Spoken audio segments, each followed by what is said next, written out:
the Consulate General of the United States of America in Chennai.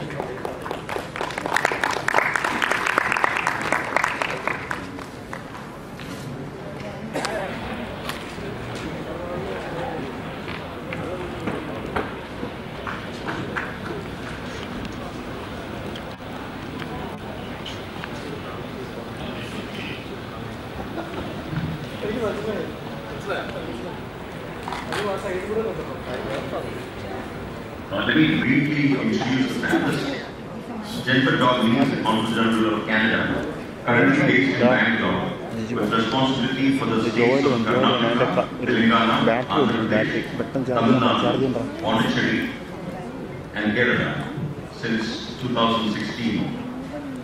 She's held various positions at Foreign and Trade Ministry headquarters and has holds a Bachelor's of Art in International Relations from the University of British Columbia and a Master's in Public Administration from the University of Victoria.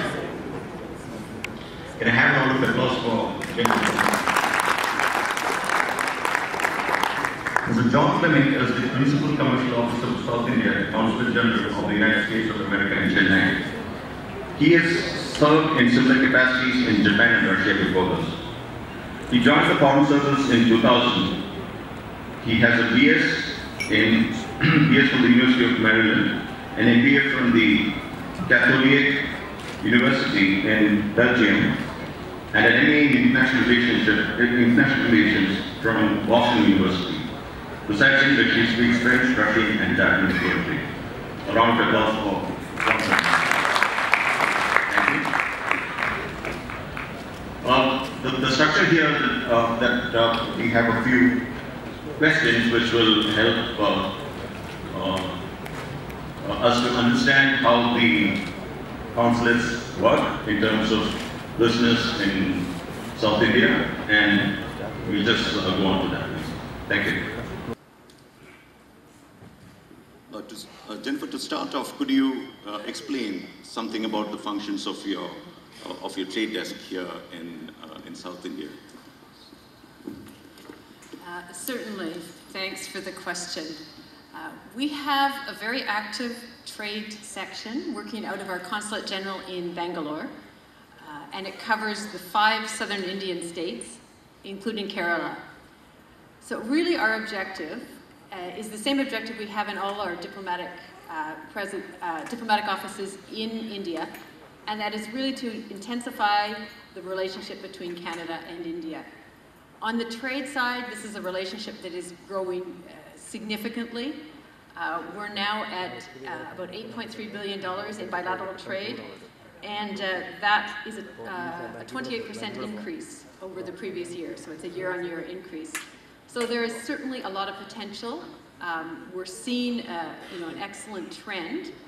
So within our office, we have an active trade team. There's 6 officers, 2 Canadian-based staff and 4 local staff. And they are involved with Canadian companies who are looking to sell into this market, to partner in this market, and to invest in this market. So they take quite a broad approach. They're also engaged with Indian companies and Indian organizations that are looking for partnerships with Canada. Because Southern India is certainly a very innovative part of the country, we place a lot of emphasis on innovation and in supporting those innovative partnerships. Thank you. And John, the same thing for the U.S. Consulate. I mean, what are the basic objectives as far as the trade and business goes here in South India? Yeah, thank you. We at the U.S. Consulate also have a similar approach to helping our U.S. companies.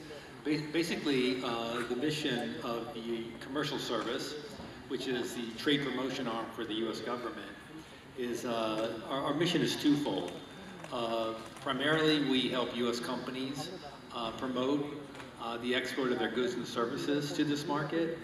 And secondly, in a rather new mission for us, we also, at the federal level, promote the U.S. as an investment destination to potential Indian investors. My coverage is South India.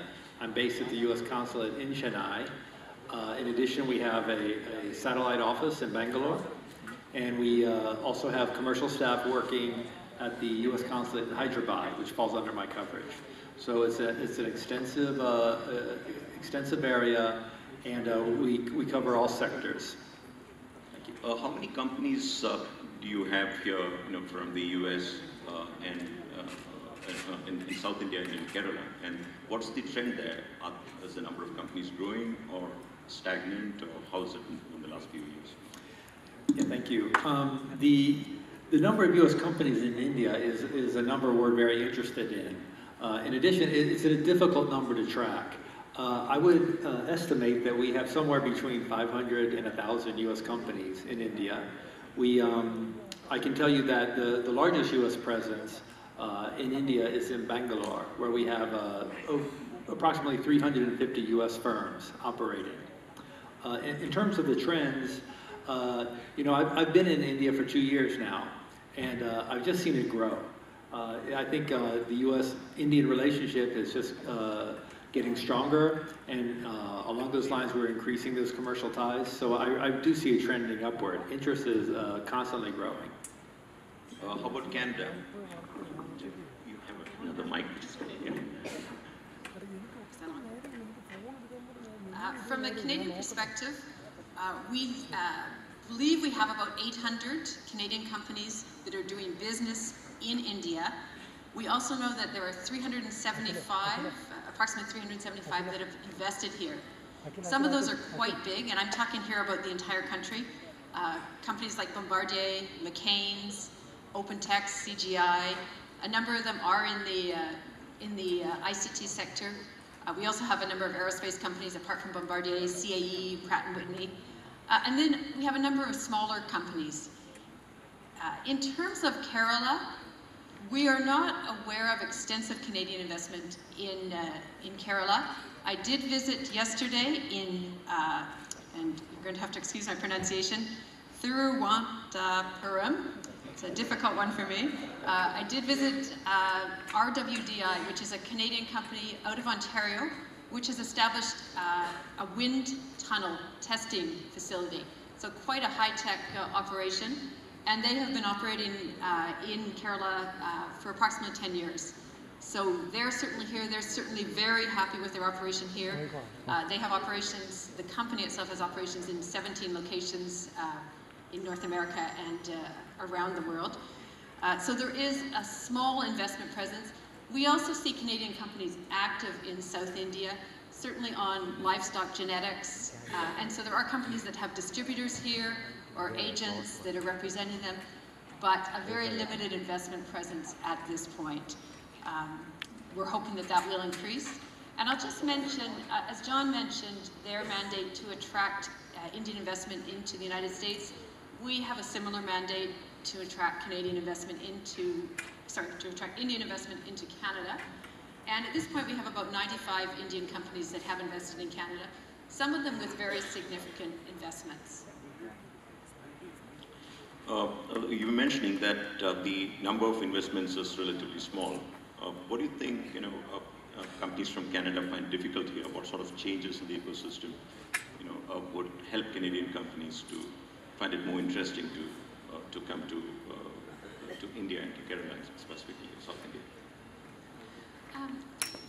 First of all, before we're going to get more investment, Canadian companies have to become a little bit better educated about the opportunities in India. So that is, of course, part of our role, and it's also part of what the Indian government is doing. And we work with business chambers. India is still, for most Canadian companies, a really an unknown market. So there's a big education role there. But once we have the interest, it's really important to Canadian companies, and I think to all foreign investors, that this be a welcoming environment for doing business. So you have the famous, or in some cases infamous, ease of doing business indexes. And India still ranks well down on those indices. So companies are looking for an easy entry. I'm also told that one of the things that is a bit intimidating for companies is particularly smaller companies that may be looking at a bit of testing the waters, maybe they're startups themselves. they get a bit intimidated when they see the requirements for exiting. So say they want to come in, they're hoping they will be successful, but what if they're not? They want to make sure that they can get out of their operation relatively easily. And I have to say that the requirements for doing that in India are actually quite intimidating. So it's not only getting into the market easily, but if they have to get out, how easy is it to do that? So it really comes down to requirements that make it easy to enter the market and not too difficult to leave if you have to. Thank you. John, what are your thoughts on the same thing, on the ecosystems and how it can be improved for American companies to sort of work with us and to invest here also? Sure. Thank you. In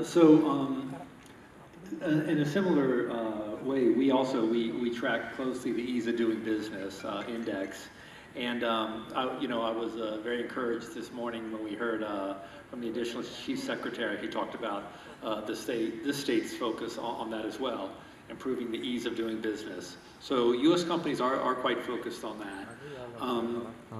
One thing, this is one reason why ease of doing business is one of the work streams that fall under the bilateral dialogue. We have the U.S.-India strategic and commercial dialogue.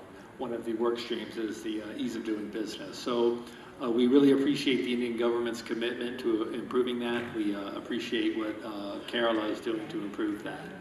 I think for U.S. companies, also in a similar way, they need to understand the Indian market better. Typically, a U.S. firm will think of, when they think of India, they'll think of New Delhi first. Next would be Mumbai. Perhaps after that, they're looking at Bangalore or Chennai. So I think the challenge in this state will be to promote the attractiveness to U.S. companies. And as Jennifer mentioned, that's part of our job as well. So I think these are some of the things that the U.S. companies are thinking of. John, you mentioning that Bangalore and Chennai will probably be on the top of the list for U.S. companies in South India.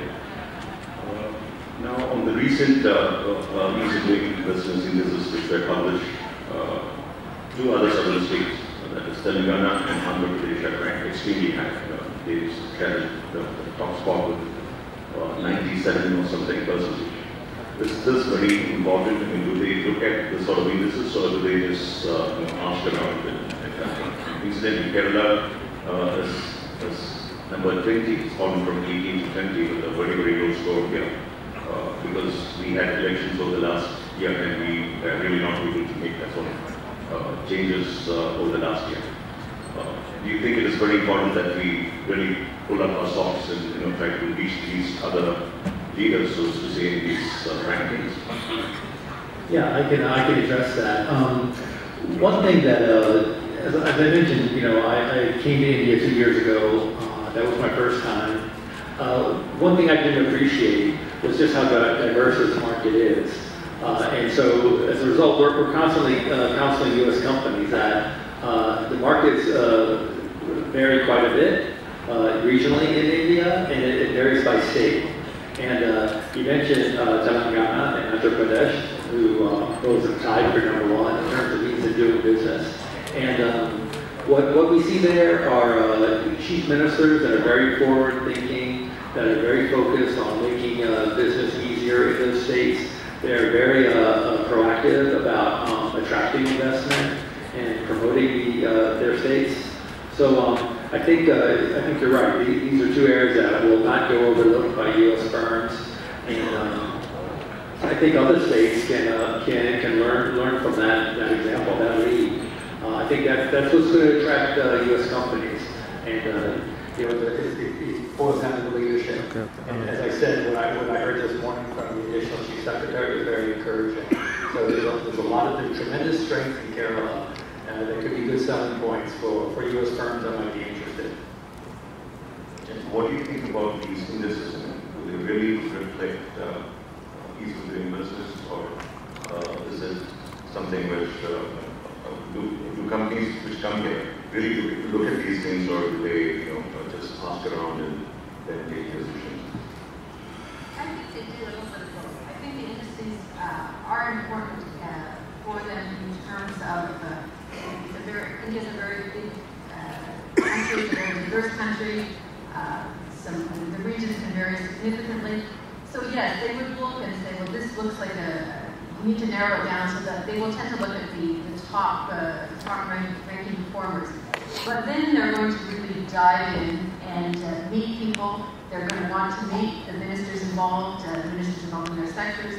They're going to want to talk to other companies that are here and certainly talk to business chambers, organizations like TiE. They're going to really want to do their due diligence. But the indices certainly are important in terms of directing them. Whether a state ranks number 1 or number 2 or number 11 or 12, ഇത് cut ചെയ്യല്ലേ ഇച്ചിരി കൂടെ മുകളിലോട്ട് കയറ്റിക്കും താഴോട്ട് ഇടണ്ട എന്നാൽ നൈസായിട്ട് അടുത്ത് നിർത്തുമ്പോഴത്തേനും മതി ഇത് പോട്ടെ മുകളിലോട്ട് പോട്ടെ വിടും ഞാൻ കയറ്റാം എവിടെ ഇവിടെ തന്നെയാണ് Specific to Kerala, tourism is something which Kerala is ahead. And we have a budding industry, and we also have a food industry which is actually quite superior here. So we think these are interesting prospects for Canadian companies, and how should companies from Kerala try to work with you to find partners in Canada. I was very fortunate to have the opportunity yesterday to meet with the industry minister and discuss some of the opportunities that we see for Canadian companies in Kerala. Tourism, we haven't seen a lot of Canadian investment in tourism anywhere in India. For the most part, apart from a couple of very good hotel chains, it's not a sector where Canadians are particularly active globally. But agriculture is a sector where we do excel. The other area where we see a lot of potential is in the education sector. And certainly the skills initiatives that Skill India and the initiatives that are taking place at the state level, including in Kerala, those are excellent opportunities for involvement from Canadian companies. We have a lot of expertise in that area. ICT as well. We've seen significant ICT investment in India, and we will continue to see that. And some of that has been into smaller centers. So I think we may see some of that in Kerala as well. Although we can say that Kerala is actually ranked pretty high in Canada. All of this is that interesting to Canadian companies. Health sector is extremely interesting to Canadian companies. That in fact was raised by the Chief Minister yesterday as well. And I think there's a number of areas there, including also on skill development. I know that Kerala has been a big exporter of health workers to the Middle East and to other jurisdictions.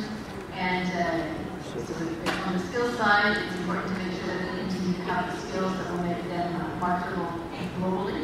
And then in terms of healthcare management, biotechnology, those are all areas where we see all the various areas of life sciences. We see good Canadian involvement and certainly potential there.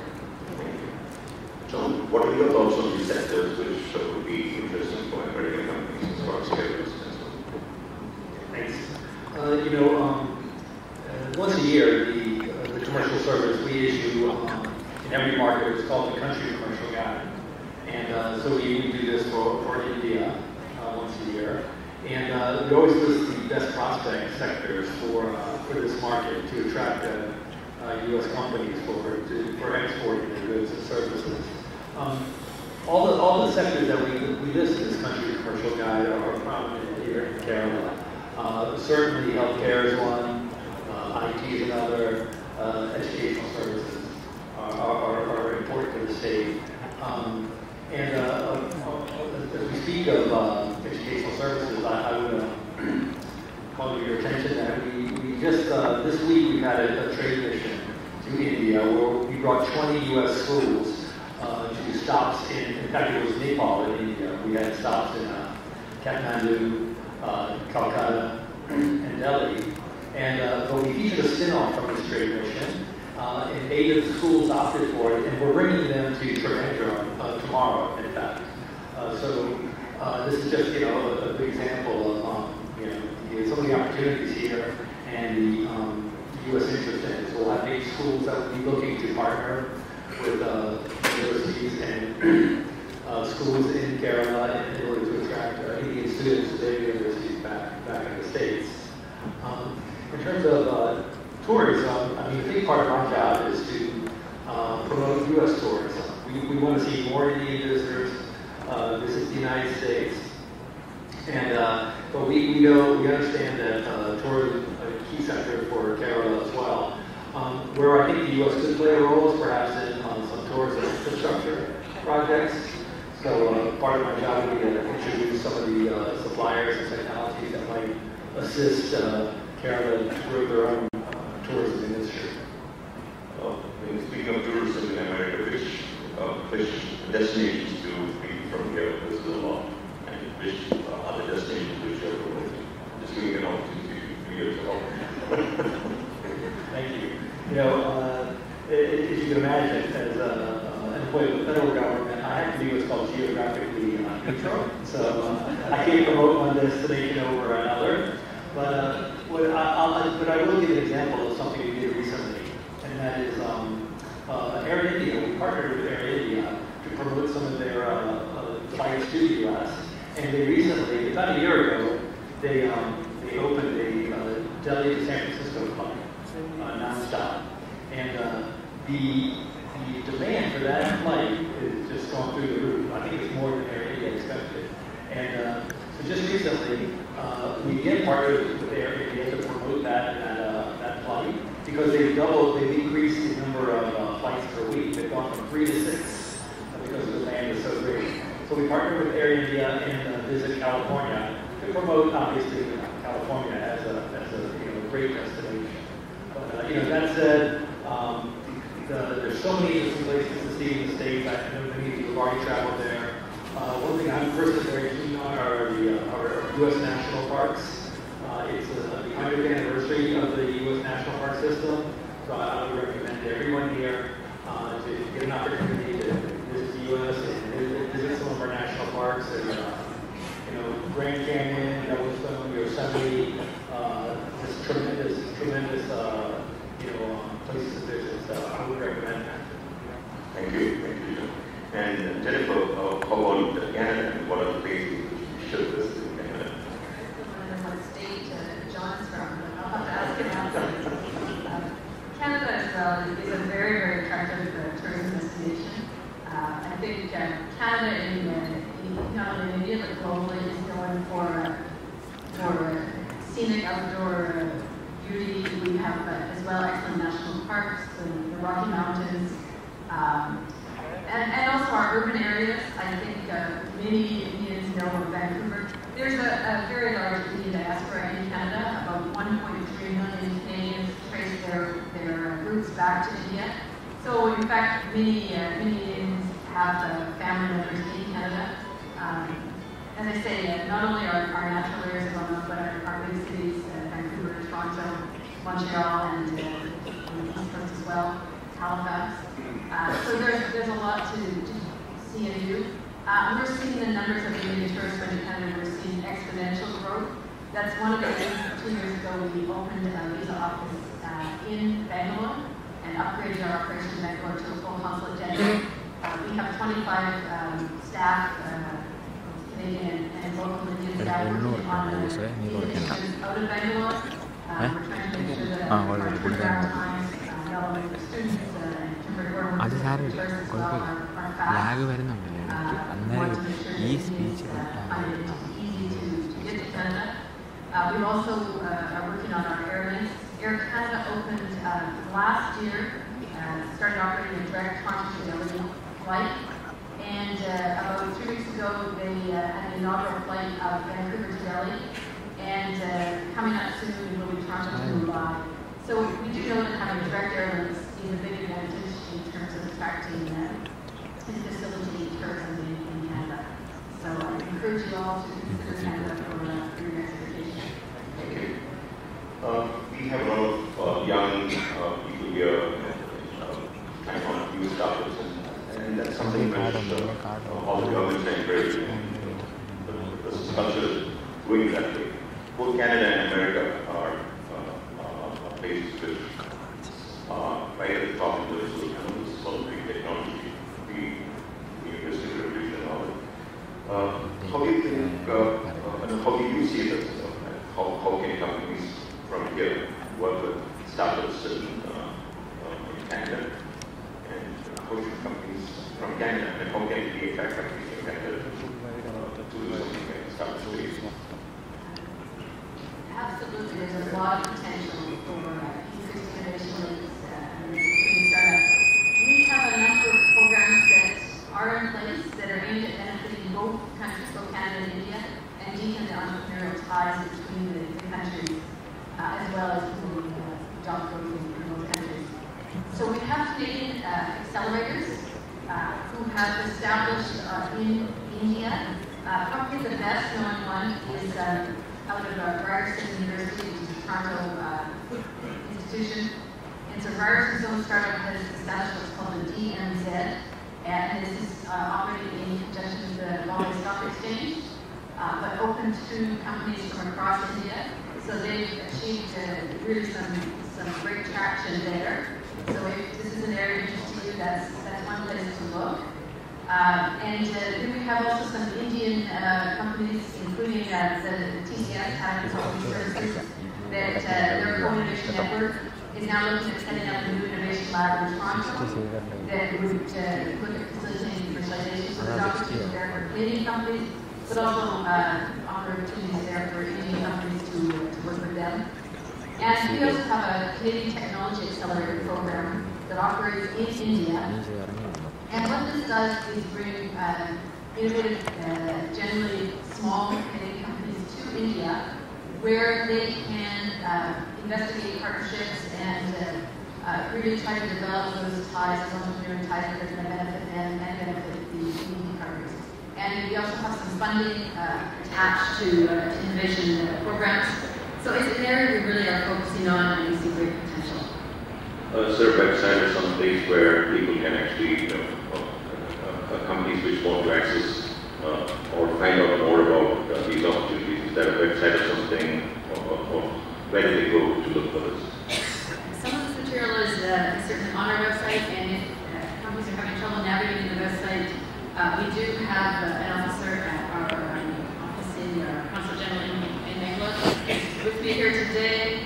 So Abhinav would be happy to connect with companies and help to guide them in that sense. Thank you. How about you, John? How about America? Silicon Valley is the center of the next industrial revolution. So how do we connect? Obviously, startups are key to the American economy, and as you say, Silicon Valley is the exhibit A, and as we all know, there's a strong Indian presence in Silicon Valley, providing all that innovative ideas and creative solutions. It's exciting to be here today and to see the crowds here, and I'm looking forward to getting to the Startup Pavilion and meeting some of these folks. I would call your attention to one program. It's a U.S. government initiative. It's called the PAGE program. That stands for Presidential Ambassadors for Global Entrepreneurship. Basically, the idea is where successful entrepreneurs can energize and motivate the next generation of entrepreneurs, and we try to do some matchmaking in terms of investors and introduce resources to help these new entrepreneurs get started. So, as I mentioned, to learn more about that, please come see me. We have information on our website as well, and I'm also here with my colleague from the U.S. Consulate, Shannon. So, as I say, we're looking forward to getting to Startup Pavilion and getting a chance to talk to you today. Thank you, John. We have time for maybe one or two questions. So is there any questions from the audience about the Canadian and US councils? Questions, please.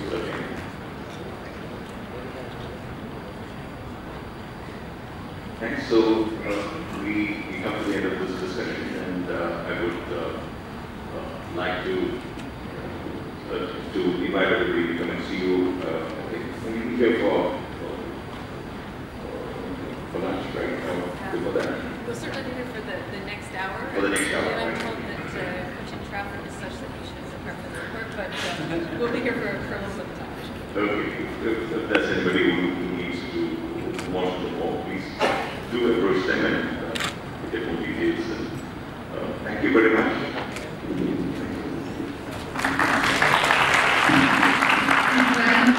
Now, as a token of gratitude, I would like to request our moderator, Mr. Harikrishnan Nair, to kindly hand over mementos to our speaker. So kindly hand over mementos to Mr. Dokni, Consul General of Canada, Bangalore.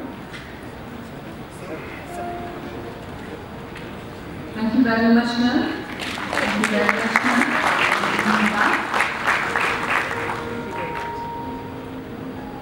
Kindly hand over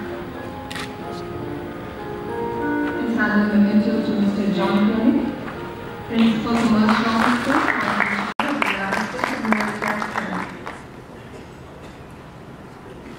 Thank you very much, sir. Thank you very much, ma'am. With that, ladies and gentlemen, we came to the end of this panel discussion. Thank you very much.